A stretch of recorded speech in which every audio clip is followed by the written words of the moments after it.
Hello दोस्तों, आज बात करते हैं 15 मार्च दिन रविवार 2026 आज के मुख्य समाचार की। भारत आने वाले एलपीजी गैस टैंकरों की सुरक्षा के लिए भारतीय नौसेना ने फारस की खाड़ी के पास अपने युद्धपोत तैनात कर दिए हैं। बढ़ते क्षेत्रीय तनाव के बीच यह कदम भारतीय व्यापारिक जहाजों और ऊर्जा आपूर्ति को सुरक्षित रखने के लिए उठाया गया है। उत्तर भारत में मौसम का मिजाज बदल रहा है। दिल्ली एनसीआर में रविवार सुबह हल्की बारिश और गरज चमक हुई। मौसम विभाग ने पश्चिम विक्षोभ के कारण कई राज्यों में बारिश और आंधी की संभावना जताई है। लखनऊ आगरा एक्सप्रेसवे पर देर रात बड़ा सड़क हादसा हुआ। तेज रफ्तार स्लीपर बस टैंकर से टकराकर पलट गई, जिसमें लगभग 20 यात्री घायल हो गए। गंभीर घायलों को इलाज के लिए लखनऊ भेजा गया है और कुछ समय तक यातायात बाधित रहा। आकाशा एयर ने उड़ानों पर फ्यूल सरचार्ज बढ़ा दिया है। नई दरों के अनुसार यात्रियों को टिकट पर लगभग 199 से 1300 रुपये तक अतिरिक्त शुल्क देना होगा। एयरलाइंस ने बढ़ती ईंधन कीमतों को इसका कारण बताया है। पश्चिम एशिया में तनाव बढ़ने के कारण अंतर्राष्ट्रीय तेल बाजार में उतार चढ़ाव जारी है। विशेषज्ञों का मानना है कि अगर क्षेत्रीय तनाव और बढ़ा तो कच्चे तेल की कीमतों पर असर पड़ सकता है।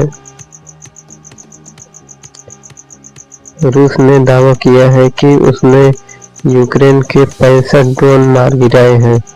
यूक्रेन रूस युद्ध के बीच ड्रोन हमले की घटनाएं लगातार बढ़ रही हैं, जिससे दोनों देशों के बीच तनाव और बढ़ गया है। इराक की एक तेल रिफाइनरी पर ड्रोन हमला हुआ है, जिससे आग लग गई है। हालांकि दमकल टीम ने आग पर काबू पा लिया है, लेकिन सुरक्षा कारणों से रिफाइनरी का संचालन अस्थायी रूप से रोक दिया गया है। लेबनान में एक स्वास्थ्य केंद्र पर हमले में कई स्वास्थ्य कर्मियों की मौत की खबर है। विश्व स्वास्थ्य संगठन ने घटना की निंदा करते हुए स्वास्थ्य सेवाओं पर हमले को गंभीर चिंता का विषय बताया है।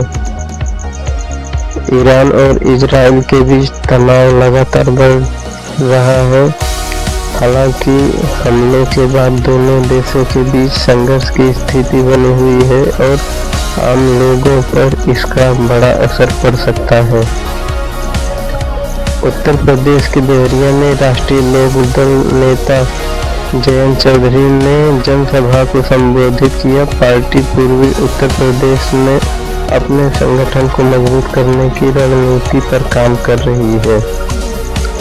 देश में एलपीजी आपूर्ति को लेकर सरकार ने आश्वासन दिया है कि गैस की कमी नहीं होगी। सरकार ने ऊर्जा आपूर्ति को बनाए रखने के लिए विभिन्न स्तरों पर कदम उठाने की बात कही है। उत्तर भारत के कई हिस्सों में बारिश और तेज हवाओं की संभावना जताई गई है। मौसम विभाग ने लोगों को मौसम संबंधी अपडेट पर नजर बनाए रखने की सलाह दी है। 15 मार्च को पाप मोचन एकादशी का व्रत मनाया जा रहा है। धार्मिक मान्यता के अनुसार इस दिन व्रत और पूजन करने से पापों से मुक्ति और आध्यात्मिक लाभ मिलता है। नील संक्रांति के अवसर पर देश के कई मंदिरों में विशेष पूजा और धार्मिक कार्यक्रम आयोजित किया जा रहे हैं। श्रद्धालु दान पुण्य और पूजा पाठ कर रहे हैं।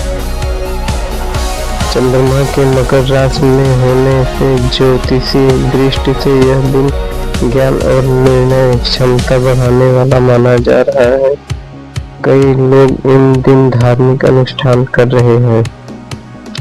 वैश्विक राजनीति में मध्य पूर्व का तनाव चर्चा का विषय बना हुआ है। विशेषज्ञों का मानना है कि क्षेत्रीय संघर्ष और का असर अंतर्राष्ट्रीय अर्थव्यवस्था पर भी पड़ सकता है। भारत में सड़क सुरक्षा को लेकर सरकार नई योजनाओं पर काम कर रही है। हाल के सड़क हादसों के बाद सुरक्षा नियमों को सख्त करने पर जोर दिया जा रहा है। कई राज्यों में राजनीतिक दलों की रैलियां और जनसभाएं जारी हैं। आगामी चुनाव को देखते हुए पार्टियां अपने संगठन को मजबूत कर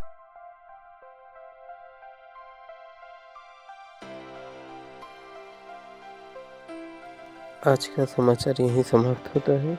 कल फिर मिलेंगे नए समाचार के साथ। तब तक के लिए नमस्कार।